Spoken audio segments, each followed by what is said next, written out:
we'll get deeper into it. My name's Johanna Divine, and I've done a project with Denise Gallagher. It's music and art. I'm Denise Gallagher. I'm the illustrator for Joanna's newest CD, Electric Tide, and that's our project. Hi, my name is Paige Krause, and myself, along with Marla Kristicevic, we have a performance installation performance group called Collaborate78, and we do a lot of work where we bring art to an audience instead of the audience coming to the art, so we do a lot of site-specific performance. And the latest project that we've been working on, it's titled I've Stopped Having That Dream I've Been Having, and it's an installation performance piece. It has 4 dancers in it. I'm a choreographer, a live musician and composer, and then a visual art. And it was recently accepted to the Montreal Fringe Festival. So it was, thanks. It's a Kickstarter campaign to help us with funding to get 7 company members up to Montreal for 2 weeks. Hello, my name is Jason Bienvenu, and I did a comic book mini-series entitled The Kingdom. Fantastic. So here, we apologize, we should have had these up. We're trying to get them up while they're on there. But this is some of the cover art for the first project, the Johanna Divine album that Denise did the work for. And then this is a short video. Should we play a little bit of this video, you think, Paige?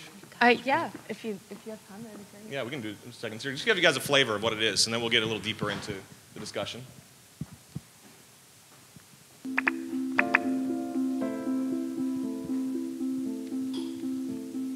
Collaborate78 was created by 2 artists interested in coming together to examine the relationship between visual and performing arts.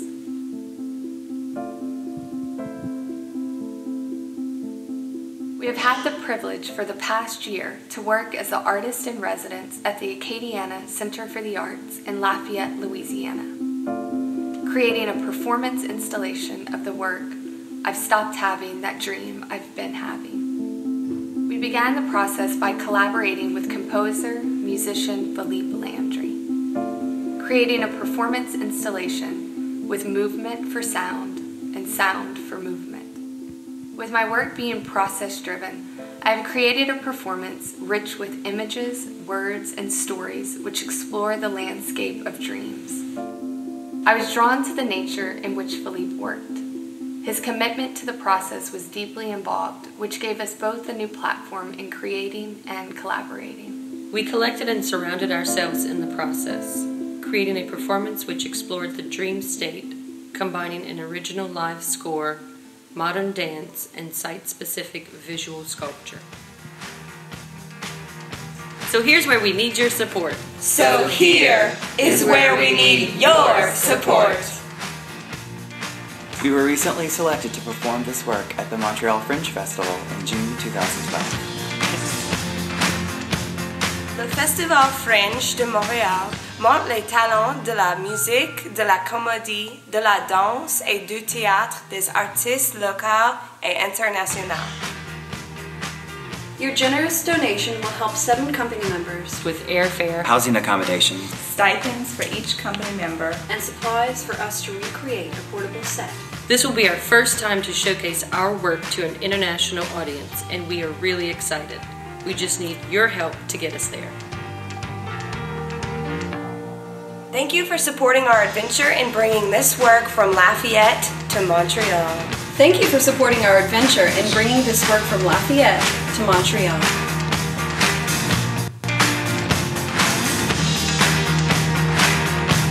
And as you're happy to see, they are fully funded, right? That's fantastic.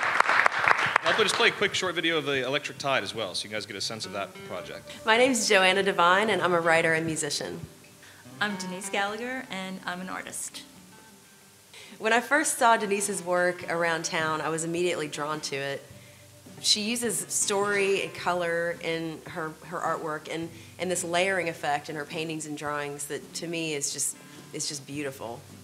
She asked me if I would consider creating some artwork for her new CD, and I was so flattered that she asked me because her music is incredible. I could dance to it, sing to it, and immersed myself in the new CD and just, I could listen to it daily because it's just wonderful. What I did was I listened to the whole album and took how it made me feel and thought about the images that came to my mind. Electric tide, floating on a tide, the feeling of place that she had in some of her other songs really, truly inspired me. And it was fun to listen to and thoroughly immerse myself in the CD and really use the inspiration to create artwork. When you get into an artist's world, things look different. This experience has been a real give and take for Denise and I, but the most refreshing aspect for me has been seeing my songs through her eyes. She's showing me what's being pulled out of the songs that I write, which is such an incredible thing to see from someone else's perspective. So as it turns out, Denise won an award for the artwork from the Los Angeles Society of Illustrators. We were so happy with the collaboration at that point that we decided to take it a step further and incorporate as much of her artwork as possible into the album. What this Kickstarter campaign pays for is the additional cost of design and printing, so that what we end up with is a true collaboration between Denise and I. The album is basically done. It's been recorded, mixed, and is in the process of being mastered. It's songs written by me and illustrated by Denise. Denise and I are so excited for you to see and hear what we've come up with. Thank you so much for your support.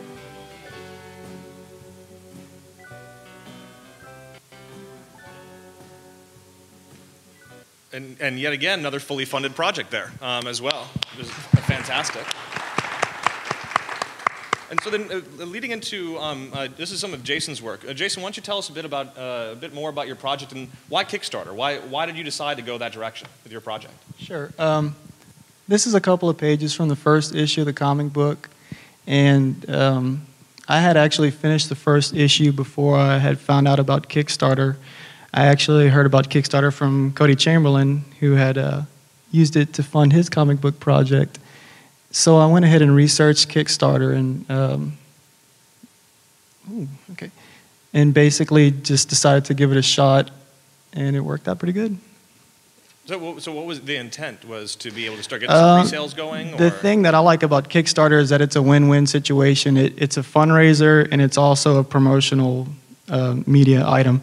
So I basically really wanted to get the word out, and that way if I didn't meet goal, at least there was an audience that would be interested in possibly purchasing it on a print-on-demand basis.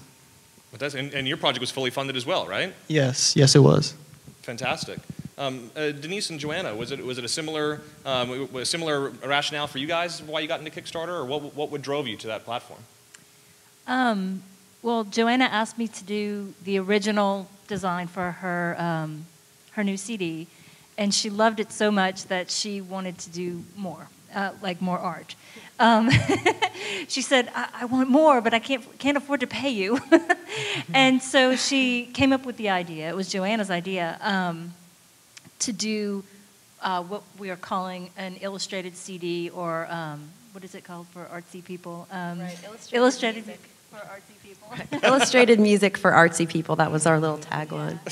And the point was to pre-sell the CD so that we could do a more elaborate CD packaging with a pocket fold and a fold-out poster inside, so that you could see her music tells a story and my illustrations tell a story, and together, working together, it just was the perfect collaboration. I think we inspired each other, and Kickstarter was a means for us to get this project a reality, make it a reality, without having to take out a loan or get a grant. And it was a way to, like a grassroots effort for us to promote ourselves. And it was really exciting to see all the excitement that we drummed up, through Facebook and emailing and Twitter. And our project was funded in 5 days, and we were just shocked, but excited too, because we both are passionate about what we do, and to see that come across was exciting. Excellent. And Paige, for you, it was a little bit different, though, because you guys weren't necessarily looking to sell something, right? Right. So why Kickstarter instead of a more traditional go after a grant or try to sell a sponsorship or something like that?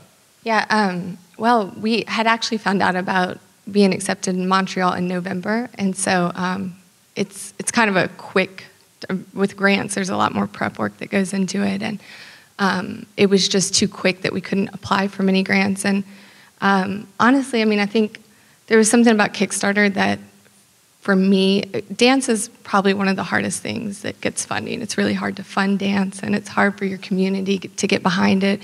And especially the work I do in Lafayette, Louisiana, has been a little bit harder to introduce to my audience here because they're not as maybe familiar. We don't have as many options. And with music, I think you're generating this income. You can play different venues, festivals, bars. And with dance, I mean, rehearsal to create the 45-minute piece, we were in the process for about a year. So we only had 2 or 3 shows, and those were looking at creative ways to have those shows. We did a few here. We did Festival International last year to sort of bring dance within festival. And so for me, I felt like there were a few things with Kickstarter. I knew that I think it takes the right project to do with Kickstarter. I mean, it's obviously something you couldn't do over too many times, but it really gives your audience or your community a way to invest in it. They're behind it. And I actually work as an arts administrator here at the ACA, and although I think our grants, and we talk about the NEA and the funding with Kickstarter and comparing those, is wonderful. I also think with projects for artists, it's really nice to be able to have the support behind it, and it's such a creative way to do it. I mean, you're outlining your project, and you're showing a great video that you're creating, and you're giving them these great incentives to buy into the project and to be behind it and to see it grow and to see it continue. And so that's, I guess, sort of why I took that. Well, it's interesting because you guys all seem to be saying a similar thing, and that part of Kickstarter, it's not just about raising the money, it's about this community building aspect. Did you all kind of feel that, and has that continued? Has that energy that you created in the Kickstarter, is that dialogue still going? Absolutely. Yeah, I think, and what was really great is that it opened up so many conversations to a community of artists outside of Lafayette for me. I have now been communicating with someone who works in Germany that has a dance festival, a few people in Canada that have been supporting it, a few in New Orleans, a girl in Detroit. So I've it's really opened the door for me to meet other artists that are doing similar work, and they've written me messages, and we've created this dialogue. So I think that's great.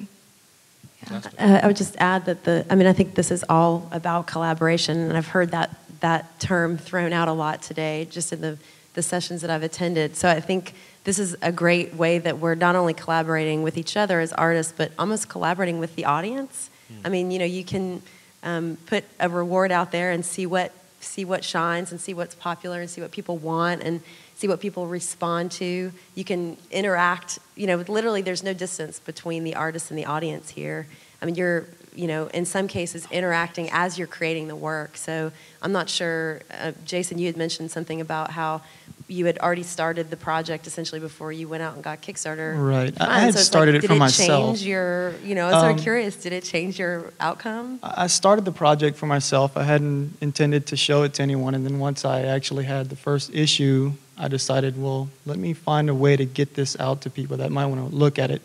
And another thing that I like about Kickstarter is that it's a very much peer-to-peer program where you don't have to go through an editor or anyone that might shoot down the project before your audience can actually view it. When we listen to radio, when we watch TV, we're watching something that someone's already programmed for you. These are your options. So I like that this allows people to view your project, and if they want to support it, they can go ahead and do that. Paige, you brought up the fact that part of Kickstarter actually helped you access into a larger community. I'm curious, to the panel as a whole, do you guys have a sense of, for the people who did support you, was it primarily friends and family? Was it primarily local? Was it a much broader kind of audience? And how much of that was something that was kind of intentional, that you went out and did it, versus just organic, that it just kind of happened on itself? a lot of it was friends and family at first, but then Kickstarter put us on the main page, and so we got a lot of support from people all over the world, actually. And the one thing that was really exciting to me is that I sell prints on Etsy, and I got a request for a print, and I noticed that it was a guy who works at Kickstarter. He had gone to my site, and he liked my work, and so he decided to buy a print of something completely different, which was pretty flattering. I was really excited about that because, I mean, they see so many projects, and for him to single me out was pretty neat. But it's true. I've communicated with people, different artists. We've met different people through this Kickstarter campaign. It's been really opening doors for us, you know, and it's exciting for both of us, you know. And the whole grassroots thing, the having the community behind us is really, it's nice to know that so many people appreciate what we're doing, you know, because sometimes as an artist you work, you know, and you do your little thing, and you know, you're not sure if you're reaching anyone or touching anyone, and to get so much enthusiasm behind it was really kind of fulfilling. What was your experience with that, Jason? Was it a similar thing? It started with friends and family and then grew from there? Actually, I had a small amount from friends and family, and the vast majority was from strangers. And I actually had an art blog before I started the Kickstarter that I could track where countries were following, and it was primarily the United States and the UK. And by the end of the project, it was pretty much every continent. And it was really neat to see people that had obviously they didn't speak English, and they were using Google Translate to correspond with me back and forth. So it was really neat to see the viewing go way up after the project was launched.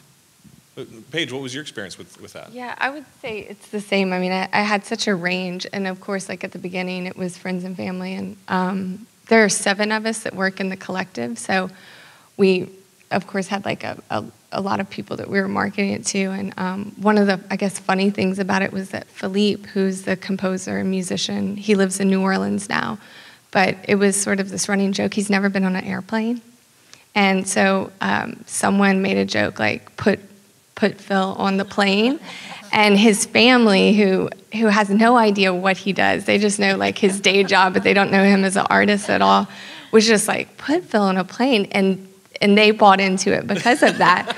And then they started pledging, and they were on Facebook saying, guys, you got to put Phil on a plane. He's never been on a plane before.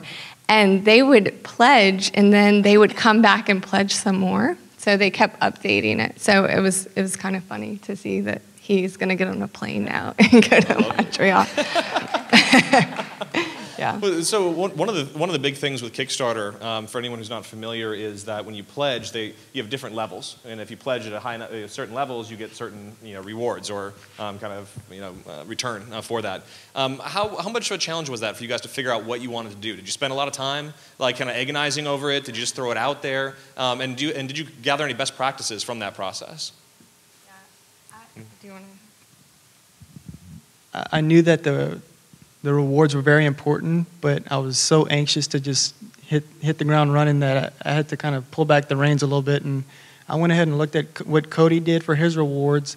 And I had another friend with a really successful Kickstarter project that I went and kind of used as a guide and gauged what fit with what I was offering, and kind of used that as a little cheat sheet in order to make my rewards work.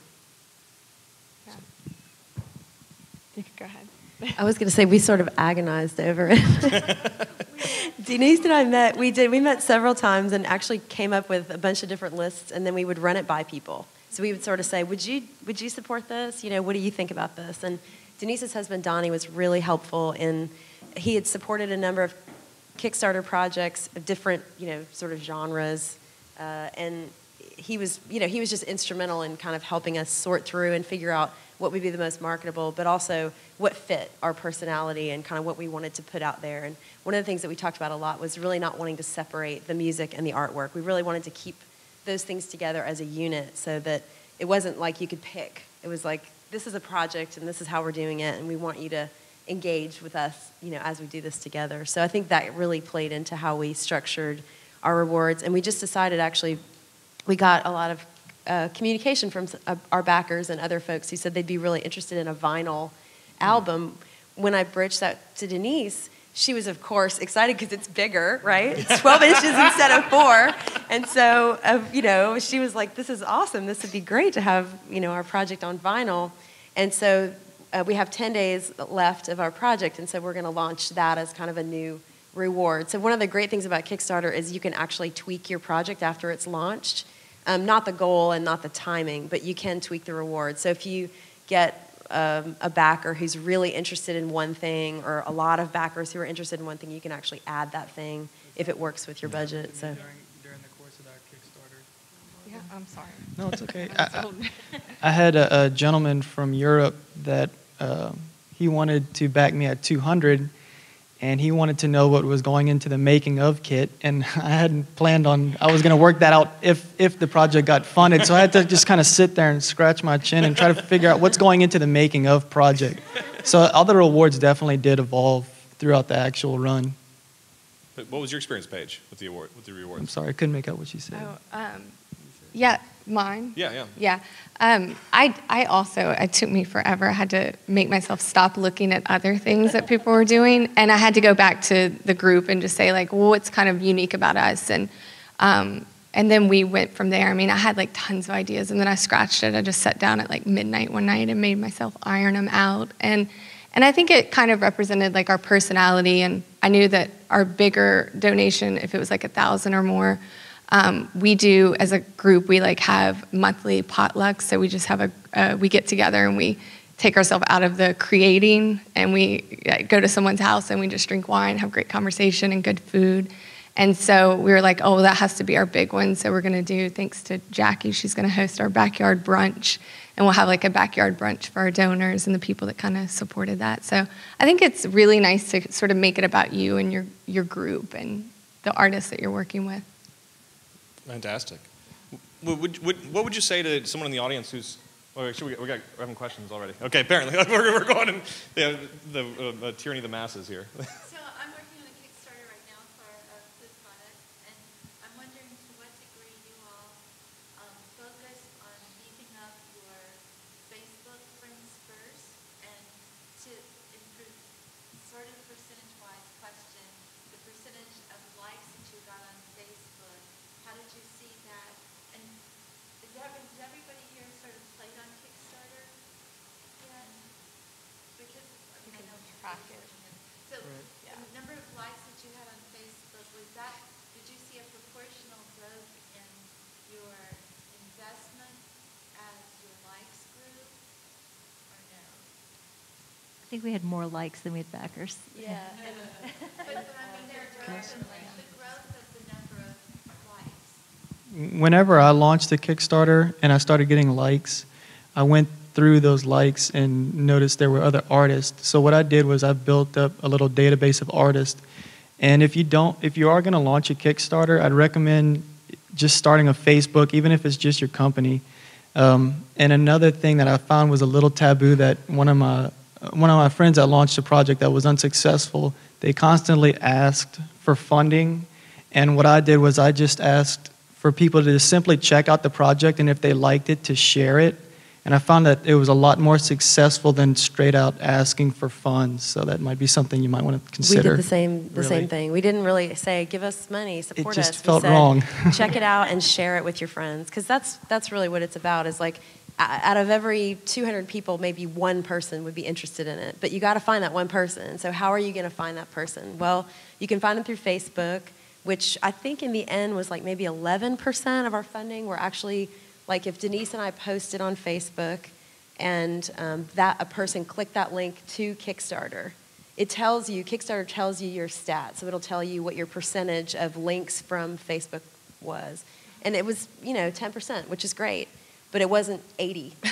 So, I mean, I think the truth is you got to work your networks and get it out there in every possible way. I mean, I think my Aunt Betty sent my email that basically just said, if you have 2.5 minutes in your day, check this video out and pass it on to somebody who might like it. she sent it to like 40 people, you know, and 3 of them really liked it. And so, you know, I found out later those were some of our funders. So, you know, you never know where it's going to come from, but I don't think there's any, you know, there's any golden, you know, there's no golden egg. It's all about networking. That's a great question. No, it's actually I got the mastered files back yesterday, and we're making some edits, and Denise just uploaded the artwork yesterday, so we're really close, really close. If I was starting a Kickstarter project, or I had one in mind, I wanted to do it, what would be your suggestions, or what do I need to do and prepare myself for, get in line, my ducks in a row before I go and really launch it? A checklist. Make sure that you have a blog that you can interact with.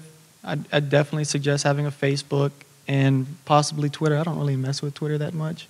But I found that those two avenues help you keep connected with your audience. And I guess I would just quickly say, read the directions. Kickstarter, seriously, I mean, I've done a lot of grant writing, and Kickstarter, I know Paige has too. Kickstarter outlines for you what a successful project looks like and how to make one. I'm serious. They have like a Kickstarter school. They have an amazing website, and it's a great resource for artists, whether you're doing a Kickstarter project or not. It's like if you have an idea for a project, here's a great way to put it together. They give you tips on length, on amount, on rewards, on how to reach out to your backers. I mean, they really give you all the information you need. We initially talked about doing like a 45-day campaign because we thought there's no way we're going to raise $4,000 in 30 days. You know, we're like, how on earth are we going to do this? But we looked at Kickstarter, and they were like, the majority of projects that are funded are 30-day projects. Now, why the math works, I don't know. I think Jason mentioned earlier, it's a sense of urgency. It's easier to stay connected for a month than it is for 90 days or whatever. But they give you awesome directions on the Kickstarter website, and we pretty much followed them to the T, and I think it paid off. Cody, you had some thoughts to share? Yeah, I think for mine, when I did my Kickstarter project, all the resources you guys talked about didn't exist when I did mine. Mine, I guess, was almost 3 years ago. But the 2 key elements I discovered is to make sure you have the essential keywords in your description. Very important. Any word related to the project you're doing, the industry you're in, sneak it into your product description.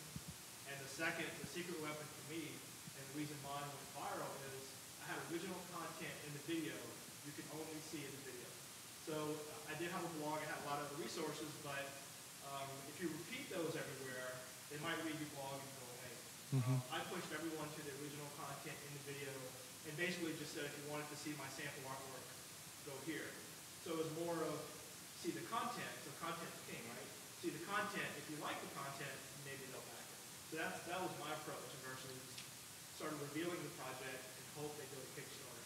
They had to go to Kickstarter to see the project. Well, and Cody, I'm also wondering how, looking at, because these are kind of fresh projects here. You've got 3 years of kind of time that has passed since then. How significant was that Kickstarter project for Sweets and your career? It was great because the Kickstarter people told me that as far as major published comics, mine was the first to make it to print from Kickstarter. So just because of that idea, the project did go viral. A lot of people were talking about it. It got some really good traction because it was so early in the process. It's a little bit tougher now, I think, because if you search comics, you'll get close to 12,000 Kickstarter projects. There's a lot. When I did mine, similar to Denise's project and Joanna's project, I got picked up at the front page, and that was probably the biggest thing. Because you hit that front page of the website, and everyone was there. So that was a big deal, but we stayed connected. As you start, you guys haven't gotten to this point yet, I don't think, but as you start packaging all their stuff you're going to send out, the communication increases. It's pretty labor-intensive, so I have to bring in some help. So just the process of getting out all the stuff, and for mine, I had a book that was coming out over a 5 or 6 month period, so I had to keep up with issue 1, that goes out, issue 2, that goes out, the sketchbooks, all the merch. So that process was really, every time I did it, I would kind of announce on Twitter and Facebook, and I would say, hey, the shirts just went out, right? And all the backers that would follow me on the social media would kind of cheer and celebrate, and they'd link back to the blog. And so those little kind of back and forth communications really kind of ignited the fire around the So the sense of community that happened on the web throughout the whole thing was, I mean, it's probably the biggest. My Kickstarter was only for marketing. I already had a publisher. Mine was only for marketing. But the Kickstarter project itself, probably tenfold of what I spent on Facebook ads and stuff like that. Wow. Just the social aspect of Kickstarter. Well, and you're also pointing out that the social aspect of Kickstarter, we had talked about it kind of leading up to the project and getting funded, but you're pointing out, and then some of the natural dialogue, but you're talking also the significance of you got to stay on top of keeping that dialogue going, because there's opportunities to keep leveraging that energy, and getting people excited, because these are your fans, right? Presumably whoever's putting the money in, they're your super fans, they want to go and spread the word. And most of it was, honestly, after the project was funded, we run for both. So I would simply, at that time, I don't know how it works now, but you log into Kickstarter, you can send out a blast to everyone that backed you, no matter what dollar amount, and Facebook would say, example, the t-shirt ship. And that's all I would do. I wouldn't necessarily go on Twitter and Facebook for everything, but the major ones I did. And they would carry the load because they're invested in the project, they feel like they're a part of it now, it's something, they feel like they helped create it, which they did. And so once they invested in it financially, they invested in it emotionally. And they started carrying the load for it in a lot of ways. I love it. It's an interesting concept because I didn't realize what would happen, the connection with the readers and stuff, but even today when I go to conventions and I have the books there, they bring their Kickstarter books or they sign the t-shirt that they got 2 years ago. It's pretty amazing. And so the relationship continues, and now as new projects come out, they're picking up those new projects, and so you see the sales of every new thing I do increases as Interesting. stuff sort of, it's a root system that gets planted. That's a great way to put it. And one of the things I just wanted to share with you all, because I was doing some research into this and trying to find innovative projects, to be able to talk about. And one of the things that I found, because one of the things that I think is kind of most interesting, or at least the potential of Kickstarter, is the opportunity to use it as a vehicle for some more experimental kinds of projects. The kinds of things where before you invest too much into it, let's see if people actually want to see this thing happen. And one of the ones I wanted to share with you all that I just thought was one of the more interesting ones I found was there's this artist in New York City by the name of Molly Crabapple. And she's done some really interesting projects, one of which was she said she was going to go lock herself in a hotel room, cover it in paper, and cover the entire room in drawings over a course of like a 7-day period. And part of what she did was, based on how high a level you pledged, you got a bigger or smaller piece of that walls. Also, if you pledged to a high enough level, then you could actually tune into a webcast of her drawing sessions. So you could watch her as the little, the little rat in the cage going and drawing all this stuff. And I just thought that was a really kind of innovative use. It's one of those things where, like, how could she get that funded any way else, right? There's no real way to do it. Well, she was able to make it happen. Raised, I think, like 40, and she was shooting for 25K or something like that. And then her latest project, she's going to do these large-scale, like 9 large-scale paintings, kind of highlighting different aspects of the Great Financial Meltdown and all this stuff. Is going to do a similar thing where if you pledge at a high enough level, then you can tune into her painting sessions and all that. And she already went and raised she was shooting for 40 and she raised 65K or something like that. And that was, it hadn't even closed out yet, in that way. And I think, that's just a great example, I think, of how you can kind of use this to experiment and to try. Go ahead and throw something out there. It doesn't even necessarily have to be fully baked. Let's see what happens, on that. So I'm kind of curious for you all. I mean, you guys have obviously all had successful. Is this first Kickstarter experiences for everyone? Okay, so fantastic first experiences. What's next? Are you guys thinking about wanting to use this again sometime? Do you already have some plans in mind or any thoughts on that? I didn't want to do it too quickly, but I have a children's book that I've written and have done initial, 3 or 4 illustrations. And I tried to do it the conventional way, get it published and stuff, but the publishing industry has gotten so selective. It's really difficult to kind of break in, and it's now kind of common for people to self-publish. Back when I graduated from college, it was frowned upon, self-publishing. But now it's really celebrated, and so I'm not going to do it, maybe till next year. I don't want to ask people for money right away. I know, but yeah, that's my next. This has been such a great experience that I would love to see my children's book published. I mean, it's been a dream of mine. And so, and I have plenty of people, everyone who has seen it likes it. So, so I'm hoping that one will do as well. So, I actually promised my friend that filmed the video has a graphic novel script that he's working on. So I promised him that we'd do a Kickstarter, regardless if mine got funded or not. So that's going to be my next project. Awesome. Yeah, I haven't thought about doing another one yet. And I think, like you're branching off and doing your own, and then you're collaborating with someone else. And I think it kind of takes the right project to do that. I mean, for me, I feel like one of my missions or goals in Lafayette is to educate my audience on more of what I do. And so I think that's kind of created this great donor base for me. And so it's more about like nurturing that for me right now and seeing where that would go. And I don't know, I don't have a project in mind right now. So, but maybe in the future. But it sounds like you intend to maybe do something though. Once now that you got that donor base, you intend to potentially do something. You just don't know what. Right. Yeah. Yeah. Excellent. Joanna? Yeah. I have a long list of ideas, but I probably would, if I was going to do another Kickstarter project, the best part of this for me was really collaborating with Denise. So I think I would look for another collaborative project.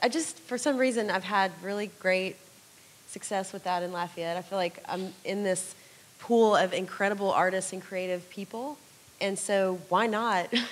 We were just saying outside, two heads are way better than one. So I think if I was going to look into another one, I would look for a collaborator. Excellent. Well, and I think that's really inspiring because, kind of like some of what we were talking about earlier this morning, so much of what's coming on the horizon is going to really be based on this collaboration between what used to be you used to be a musician, used to be an artist, you used to be that. Well, now it's let's break down those walls and find a way we can be working together, in that. So the fact that you've got that mindset, and I think we live in a community where we have like-minded creatives in that same way as well, and we've got enough talent that I'm really excited to see, what can happen as this cross-pollination happens. Any last questions for our panelists? Are any of the projects still open, or have they all closed? Mine is till Sunday. Sunday's the last day for mine, so you can still go and donate. Yeah. Right. Which is great because there's the percentage that's taken out. So going over means that then I'll go back and get at my 4,000 or whatever that is. I actually launched my project a month before Christmas, and I had backers that would fund and then defund. So it was very nerve-wracking, and I messaged each one and let them know there was no hard feelings, and I totally understood. And about half of those went back and pledged again, not quite as high amount, but they still pledged, and it helped me get me over the line. So I think that communicating with everyone regardless, thank everyone, even if it's just $1, just thank them and let them know that it's appreciated. Fantastic. And Denise and I were like 10 days and counting on our project, so we're very excited. Fantastic. Any other questions? Let's give them a round of applause. Thank you. Thank you all. Thank you all.